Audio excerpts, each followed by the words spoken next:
What are you doing with that fan, Petunia? Gosh, she's gonna freeze to death. George, you gotta do something. I swear my electricity bill has never been higher. I turned the heat off. It's not cold enough in here for you, Petunia. Oh, George, what are we gonna do? You know what? One day I'm gonna grow up and I'm gonna get a PhD in audio engineering and I'm gonna make a simulator that makes it sound like you're talking into a fan because that's what cool kids do. I don't even know what a simulator is. And then I'm gonna make a video and embarrass myself in front of all of my classmates. Mom! You wouldn't believe it from the skit, but my project was actually creating wave physics simulators in Max for educational purposes. I wanted to use some features in Max that I discovered during our midterm project to create these like interactive and educational simulators. I got the idea based off of PhET simulators that I used in my undergraduate program in my chemistry and physics classes. PhET simulations are hundreds of interactive educational tools specific to the University of Colorado Boulder, made by educators all over the world. There's a great deal of research that goes into these simulators, and testing show they help learning in students K through 12 and in college visualize concepts you wouldn't otherwise be able to see, like sound waves, for instance.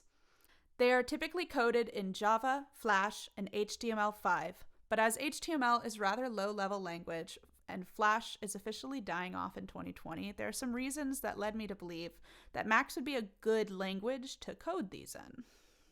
Why Max? It's a complex and visual programming language with no need for prior coding experience. It creates visual and interactive presentations like the ones that we all created during our midterm project. I found online that jitter can be used for graphics and video, like these. And as we know, with Max signal processing, it's excellent for real-time audio-based simulations and filters. The simulators that I created are twofold. There is the talking into a fan simulator and the Doppler effect simulator. So let's walk through those now. Hi, so let's just walk through it real quick. The first thing you're gonna wanna do when you open it up is toggle your input, make sure that's on, and turn it all the way up. That way you can see on the right, we have these three waveforms, which are represented physically so that you can kind of see what's going on. Your input should look exactly the same as the output. The output here is just a little bit louder than the input, but that's okay. The next thing you're going to want to do is toggle the fan oscillator. It's a low frequency oscillator. And as you turn that up, it's going to sound more and more like you're talking into a fan. The next thing you're going to want to do, after you've got that oscillator and the input going, you're going to want to toggle the fan, and that's going to turn on this video background, which it sounds like a fan because it is one.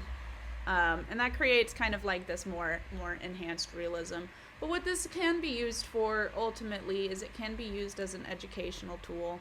Down here I've included the math for an amplitude modulator. It shows the modulation, what would be going on in the background, and what's happening at the math inside of this. This is the Doppler effect simulator. I'm just going to walk through it really quickly. Here we have our two observers. This is the observer who is standing behind the source that is moving away, and this is the observer who is standing in front of the source that it's moving towards. The input is just a 440 sine wave, and the way that I ended up jerry-rigging a Doppler effect is by having both the frequency and the amplitude modulated by a downward sawtooth wave or an upward sawtooth wave. So let's hear how that sounds for the moving away.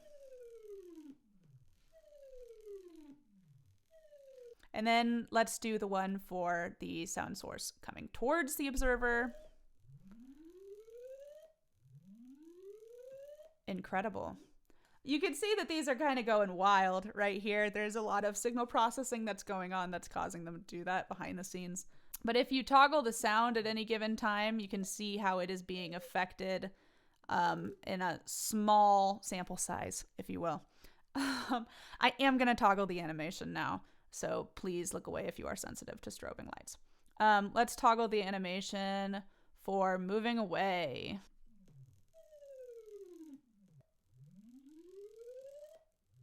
I tried to line it up as best as possible and have the video repeat, but again, there is a lot more that I would do with more time.